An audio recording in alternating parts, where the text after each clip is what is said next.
వాడి బతుక్కి వాడు పూటకోళ్ళమ్మను ఉంచుకోవడం కూడానా?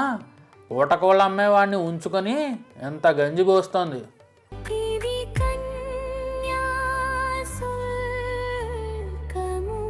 నమస్కారం, వ్యాసం ఇతిహాసం ఛానల్కు స్వాగతం.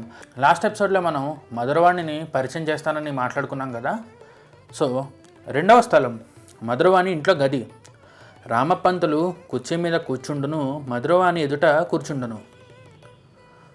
రామపంతులు జేబులోంచి చుట్ట తీసి పంటి కొన కొరికి, పిల్ల అగ్గిపొల్ల. మధురవాణి అగ్గిపొల్ల వెలిగించి చుట్టకు అందించుచుండగా రామపంతులు మధురవాణి బుగ్గను గిల్లును.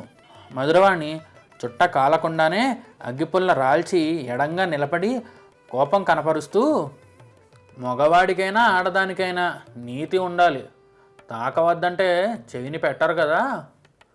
రామపంతులు నిన్ను ఉంచుకోవడానికి అంతా నిశ్చయమయ్యి రేపో నేడో మంచి ముహూర్తం చూసి మా ఊరు లేవ తీసుకు వెళ్ళటానికి సిద్ధమై ఉంటే ఇంకా ఎవడో కొన్కిస్కాహేగాడి అడ్డాలో ఉంటున్నానంటూ పాతివ్రత్యం నటిస్తామేమిటి? మధురవాణి వేశ్య అనగానే అంత చులకనా పంతులు గారు, సానిదానికి మాత్రం నీతి ఉండద్దా? మా పంతులు గారిని పిలిచి, అయ్యా ఇటు పైనుంచి మీ తోవ మీది నా తోవ నాది అని తెగదంపులు చేసుకునేదాకా నేను పరాధీనురాలనే అని ఎంచండి. మీరు దెప్పి పొడిచినట్టు ఆయన వైదిక అయితేనేమి, కిరస్థానం మనిషి అయితేనేమి, పూటకోళ్ళమ్మను ఉంచుకుంటేనేమి నన్ను ఇన్నాళ్ళు ఆ మహారాజు పోషించాడు కాదా?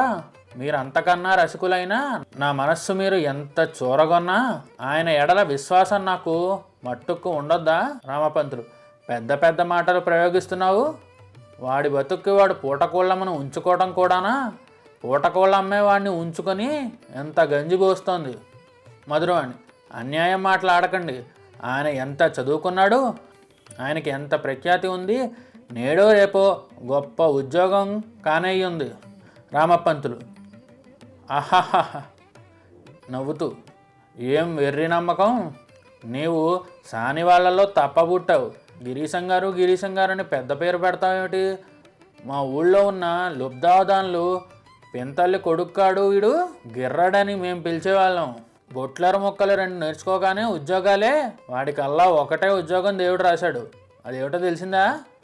పూటకోళ్ళమ్మ ఇంట్లో దప్పికీరి చేరి అరవచాకిరి చేయటం. మధురవాణి ఈ మాటలు ఆయన్ని అడుగుతున్నా?